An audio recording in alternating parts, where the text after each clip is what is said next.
when it can be something tangible. When students see a printout or a sticker, or in this session, we're going to do zines and door hangers and just different creative ways different things that we can make inside of Canva, usually from a template, and then it goes out into the real world to share learning, to affect others.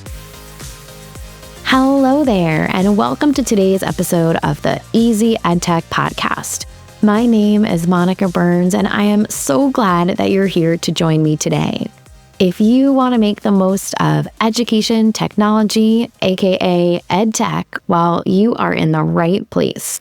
My goal has always been to help make EdTech easier and give you ideas you can try yourself, share with a colleague, or bookmark for later in the school year.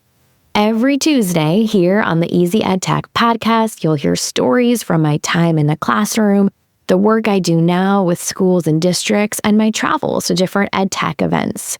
Get ready for solo episodes where I share some quick tips and stories, and interviews full of practical ideas and stories from new guests each month. If we mention something you'd like to check out, make sure to click the link. You'll find it in the episode description or the summary area where you're listening to this podcast, or you can find every episode and all of the resources we mention by going to classtechtips.com/podcast, or by going to classtechtips.com and just clicking on the Easy EdTech podcast button at the top of the page. This episode is sponsored by Shift in EDU. Shift in EDU is a 2-day learning event hosted by St. Stephen's Episcopal Day School, designed for forward-thinking educators who embrace evidence-based and innovative practices in PK-12 environments.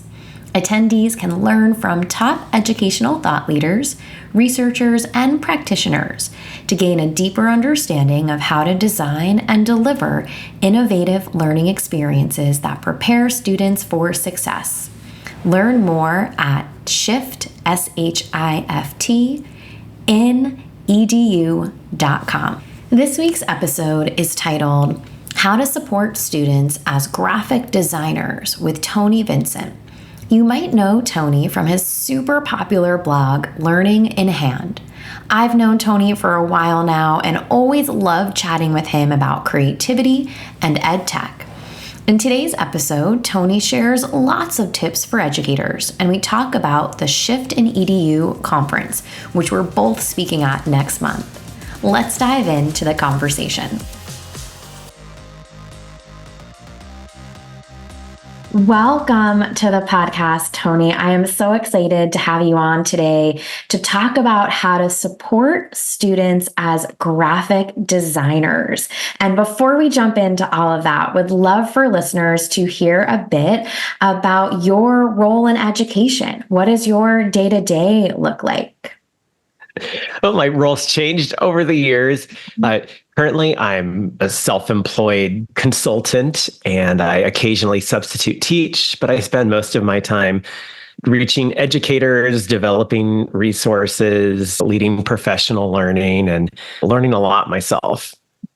And, you and I have known each other for a while, and your resources are fantastic, just so accessible for educators who are looking for great ideas, who want to boost creativity in their classroom. And this topic of supporting students as graphic designers is one I'm pretty pumped to chat with you about, because I think of you as just being such an expert in this area. And for someone who is excited about creativity in the classroom too, but might not use the term graphic design kind of in their day-to-day conversations, what exactly does a graphic designer do? Graphic designers are visual communicators, so their goal is to present information in clear and compelling ways. So that's the use of illustrations, color, typography, and layout to create visuals. And if you think about that, all teachers and all students are graphic designers because we present information in visual ways quite often. And that's something where, even this topic, we might not use that term, like you said, right, in all of our conversations day to day, but we are doing this, right? We're trying to communicate ideas big and small, in different content areas with visuals. So for teachers who are bringing this to their students, maybe they've done some different things that would fall into this category, but are looking to be a bit more intentional, right, this school year, seeing their students as graphic designers. What are some fundamental skills educators should focus on when teaching kids about graphic design? So many teachers, when they're teaching literacy, they point out text features, and text features, that's graphic design. And so for me, most recently, I taught fifth grade in 2019, and I very purposely looked at all the text features from our textbooks, websites that we use, any kind of handouts, so that they noticed not just the content, but how it was presented so that they could then better understand the content. That's why we teach text features, but also they can apply that for when they're the graphic designers, for when they're doing the communication, when they are showing and sharing their learning and their messages and their creativity. So with that, I like to show what the two big questions I love are, or what do you notice about what you see here? So it's very open-ended. And then what do you wonder? Why did they do that? Or how did they make that? I always encourage students and teachers and myself, I keep a file of inspirational designs, things like, oh, that looks really cool. I want to use that for inspiration for a future project, and just storing that away. Mine's all digital, just in my Apple Notes app, but I like to refer back to that when I feel like I have a little creative block and say, oh, I do have that inspiration I can look off of. I love that idea of having some almost like mentor text, right? Bringing it back to the ELA classroom. It's a good way to think of it. Something that, we are looking at, we talk about what we notice, what we wonder, what we love, or what we might not choose ourselves, right? If we are designing this. And so having that sort of, having kids on the lookout, right, for things that speak to them, right? Creating that inspiration folder, if you will. I love that just as a way to help them see themselves almost like shifting in their role, right, as consumer and creator. So tell us a little bit about what this might look like in terms of giving, feedback on making sure things are ready for an audience. What are some things kids might consider there? Yeah, I think feedback is a really important piece to this, and not just from teacher, but peer feedback, because some of design is in the eye of the beholder. You might think it's beautiful, but if the person receiving it gets a different message or has difficulty reading it, then it needs improvement. It's not a clear example of communication. So not just in graphic design, but in all areas. When I taught fifth grade recently, we really focused on that peer feedback, giving feedback that's kind, specific, and helpful, that they're looking for a goal and giving feedback directed toward that goal. And so when you have that kind of community and that kind of attitude fostered in your classroom, then they can give feedback that's great when they've used an ugly gradient or a font that that is awful, or they see something they think is great and they want to use it themselves. So we often celebrate our triumphs of visual design in the classroom. Yeah. And then there's just some websites. Sometimes I found some new ones lately that's neat to see, but students have trouble with color combinations oftentimes. I mentioned gradient because my daughter is going into sixth grade, but she will come home and if somebody uses an ugly gradient in a project, I am the first to hear about it. When she walks in the door home from school, she can't stand it when people use ugly gradients. And so there's some websites and even some AI ones, and maybe you can put them in the show notes that will, or even just do a Google search yourself for color palettes inspiration, where students can see colors that go together and colors that don't. One of the things that students sometimes have trouble with is they have some favorite colors, but you mix orange and background and yellow text, you might love those two colors, but you're not going to be able to read it. So having that idea of that you need to be able to see the text. There's even a website about color vibration, which seems to be something a lot of students suffer from, in that they will pick a green background and a yellow font, and then depending on the shades they choose, it might look like it's moving. Like the people who view that is like, it looks fuzzy, it looks almost animated sometimes because of what it does to our eyeballs.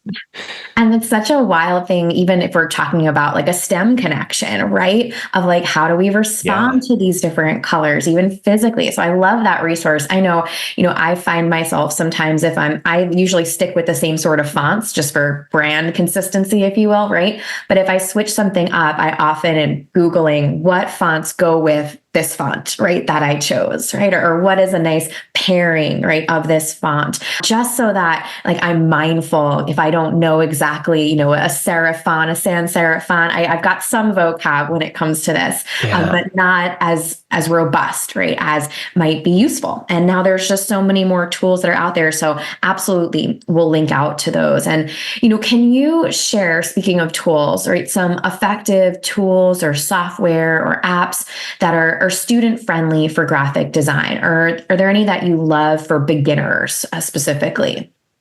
Yeah, well, the first one that comes to mind is Canva, free for K-12 students and teachers, and there's so many templates in there. So they already have the colors picked out. And if you don't like the colors, there's a little randomize button, and it can switch it around for you, and you can change the design so that gets students focused on the content.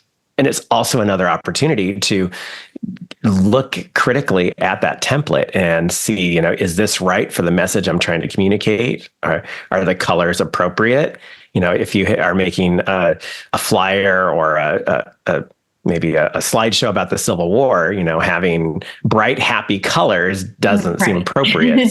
So even just picking out the template is a piece of that. And then learning how to change that template. If you're like, I want to swap out this or that. And then later on, showing students, because another place I love for design is really just Google Slides, because you have this blank canvas, and then you can layer shapes and text and images to make really anything.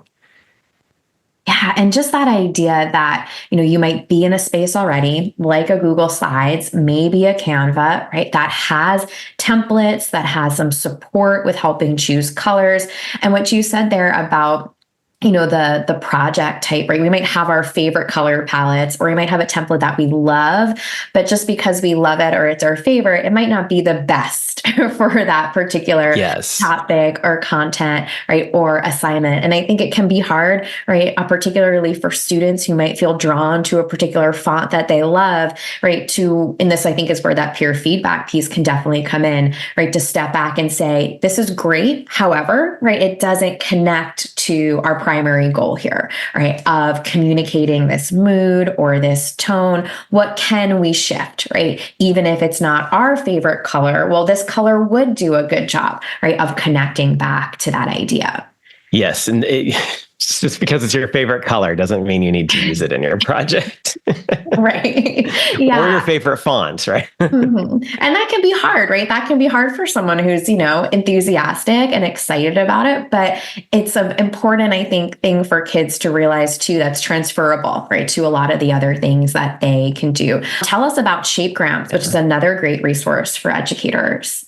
Well, yeah, that's my passion project that I rolled out when I was teaching fifth grade, and it was really successful. So I make it available to any teacher who wants to give it a try. At shapegrams.com, I have a set of graphic art challenges where it starts out simple and then they get harder as you progress through these challenges and lessons. But it just asks students to recreate a picture that they have on one side of the slide with shapes. So it gets them exploring that shapes menu, understanding layering, and eventually some of the lessons tackle word art and how to stylize that. And from what I found with my own fifth graders is even just by doing one of these a week, by the end of first quarter, they were like little graphic artists and designers, and they could make anything they were thinking of. that they wanted to create, which was great for the kinds of projects we were doing because they couldn't make those kind of text features that they have in their inspiration journal. They knew how to make them come to life because they had the skills and they knew the techniques to make that happen in Google Slides.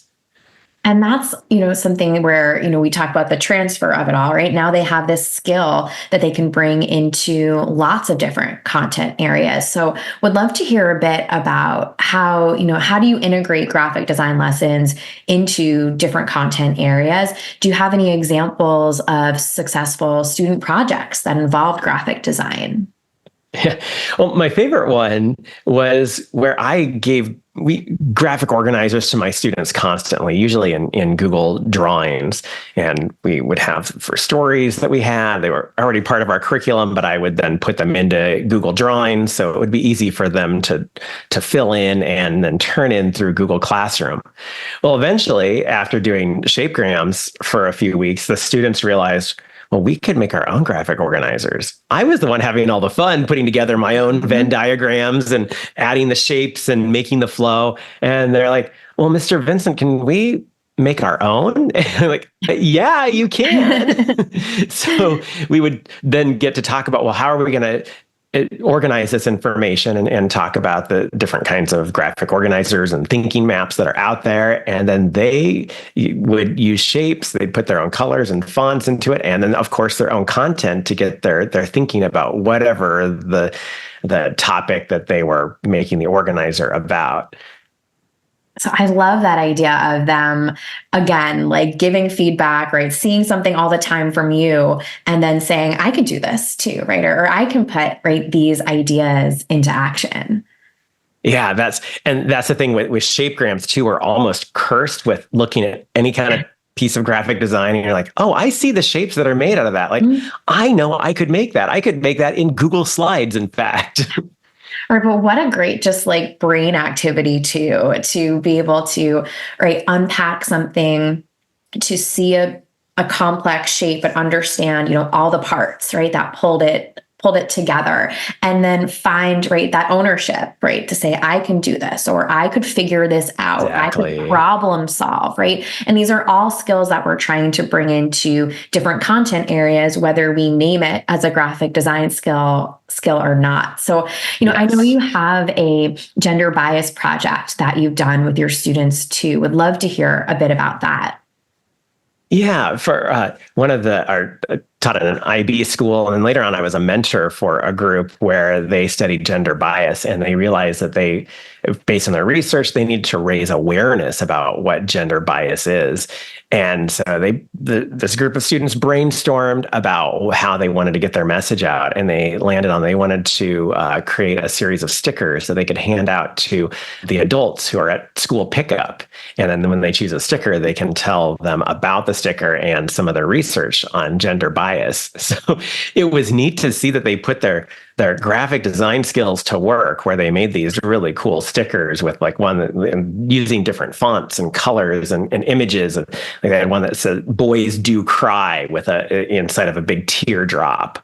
They had one that had a tombstone that said "Rip Gender Roles."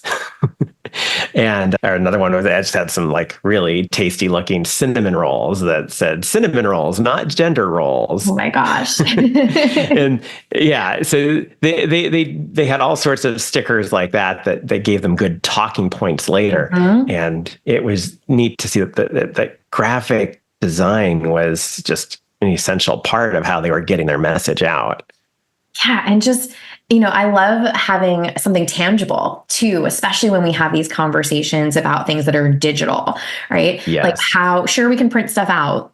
And that's, an option in a lot of situations, but just being able to hold a sticker, right, that you've designed, right, that you, right, have made and put all this effort into, that there's a story behind, right, and you're prompting someone to have a conversation with you about this, and you're addressing a need in the community. I mean, there's like so many boxes to check off there in terms of what kids are able to accomplish, right, with a project like that one. And that's the kind of thing, that sticks with them. I just, maybe like a week ago, ago came across something from my high school, just like a piece of paperwork from them. I don't live in that area anymore, but I came across this, and the logo, I said, I was in art class with the person who designed this logo. I remember when we did this challenge, and that was 20 years ago, and it's still the logo of It's the still day. there. Right. And it was just such an interesting thing to just say, like, wow, like there are, stories behind these graphics, right? These things have an impact. I'm not sure what that now woman is doing someplace somewhere else who was in my class with me in high school, right, when we did that project. But it is something that has a whole story behind it. So I love that idea of the community connection to the project, like you mentioned, that also has to do with plenty of ELA skills in addition to civic engagement. Exactly. And so, as we're thinking about graphic design, sharing ideas for creativity in the classroom, I want to chat with you about the Shift in EDU conference. We've both attended. Shift in EDU is awesome. That might be the last time we saw each other in person. Yes. I'm thinking about it too. Sometimes the big conferences are, we're running around in different directions. But one of the things I loved about Shift in EDU, I've been a couple times now, is just the how much more intimate it is. You really get to have great conversations. And what have you liked about this event in the past? We're both headed back there next month. Yeah. So Shift in EDU isn't at a convention center or a hotel. It's on the campus of St. Stephen's Episcopal Day School in Coconut Grove, Miami. So it's in a beautiful place. This school is amazing. I mean, you'll go there, you'll be jealous of the building, but you'll be happy that you're there because the place is just awesome. You're in a classroom, so you get to I love snooping around classrooms to see what's on the walls and what's going on. Really, it started as the St. Stephen's School. They wanted to offer really great PD for their teachers. Instead of sending them off to a bunch of conferences, they invite featured speakers and attendees from all around the country to join them. And they know how to put on an event like this. I mean, even the food, which is catered by their own cafeteria staff, is amazing. Yeah. I feel like I was just telling someone about the paella from that event last year when we were there last October. That was just so tasty. And yeah, I mean, just like you mentioned, being in a space, being in a beautiful school space, getting to see what other people are excited about in their classrooms. The energy is very different, right, than being in a convention center or a big hotel, ballroom or anything like that. And it is really one of my favorite events, right, for all those reasons that you just mentioned. So, what topics will you be covering in your talks and Shift in EDU this year? Is there anything that will make this year extra special? Well, I love my topics, and I actually love my co-presenters this year. So my twins, Connor and Ellie, they're going into 6th grade. They are my co-presenters. And we've been working together this summer to create examples and to explore these topics and figuring out what we actually want to communicate to our audience. And so it's so exciting. I've presented with them once ever close by in Nebraska, and they couldn't wait to do it again. So our topics are, I try to have some clever titles. So there's Prince Charming, preparing printables with Canva. So as you said, graphic design is awesome, and it's awesome in Canva, but then when it can be something tangible, when students see a printout or a sticker, or in this session, we're going to do zines and door hangers and just different creative ways different things that we can make inside of Canva, usually from a template, and then it goes out into the real world to share learning, to affect others. So we're excited about that one for sure. I love that. We've been exploring brain breaks. So we're digital brain breaks. So we're calling those digital snacks, and showing things that are satisfying videos, websites that are quick that students can go to and kind of just take a quick break to reset before they continue learning. I love it. Any others to give a shout Yeah, out? we got a couple AI ones. So from Mhm. prompts to pictures, we're going to talk about creative illustrations with AI and why you'd want to make. When is a great time to make illustrations with AI? What is it good for? And so we've got there. And then one more AI, artificial sweeteners, AI for teachers. And that's really just how to make your teaching and learning more fun, more diverse, and interesting for the teacher and for the students using the power of AI.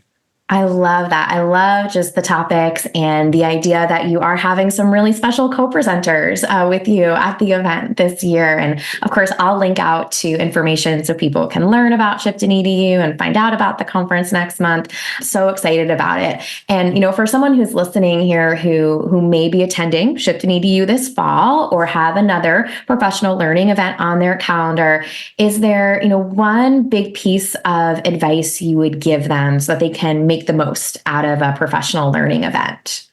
Yeah, I kind of nerd out before I go to a conference and I study the program pretty heavily. So I have Mhm. first and second and maybe third choices. I look at the presenters. And the thing about Shift in EDU is because it's a smaller event, the presenters are also attendees. So you'll see them in different sessions. Like I saw you in my session, you saw me in Mhm. yours. It's an opportunity to get to talk to them. So if I even if I can't make it to a presenter session, if I like their topic, I will find them. And I know it's like embarrassing to go talk to somebody, but I know I love it when people come up to talk to me. You do too. Yes. Go to the presenters and strike up a conversation about what they were presenting, whether you were there in that session or you couldn't make it. Like I obviously happy to talk to you about any of the sessions or anything else at that conference. And it's just that kind of event where you are encouraged to talk to everybody. I love that part of this particular conference too. As you mentioned, the ability to sit in the back of a session where you don't always have time to do that, like at a busy conference or big convention center, or you can't find the room, which is always my what's closest is how I typically have to schedule things for a big event like that. This is so much more attainable in terms of reaching all of your goals, right? For professional learning. So I will make sure to link out to all sorts of things we talked about today, the resources you mentioned, shapegrams, info on Shift in EDU. But for someone who's on the go right now and making a mental bookmark, where can they connect with you? Where can they learn more about your work? Yeah, all my work is really linked from my home on the web for the past 22 years, I think, learninginhand.com. I know you've had a great newsletter for a long time, but I recently started my own, and that's right there at learninginhand.com too. And all my socials are there as well, and a link to Shapegrams.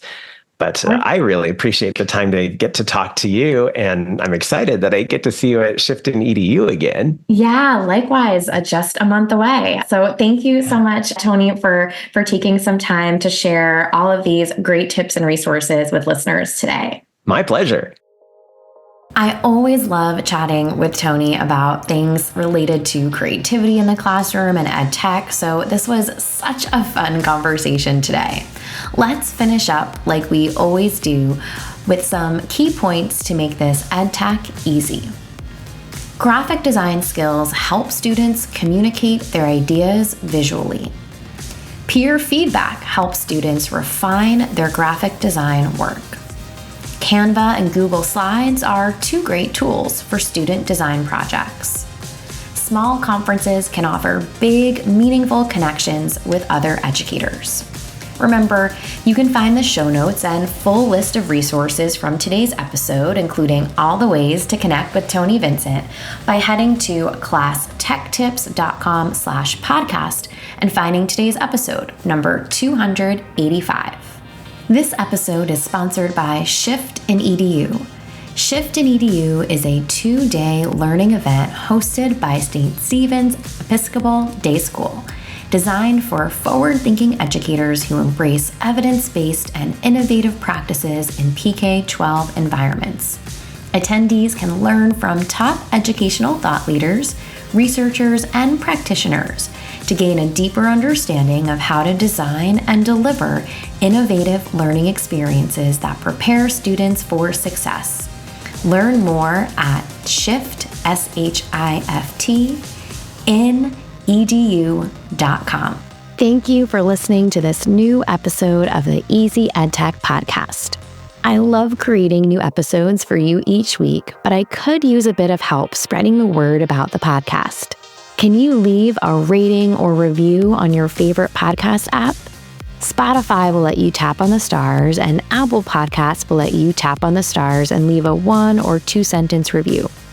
Thank you so much for taking this extra step. It helps other educators find episodes like this one when they're searching for EdTech tips.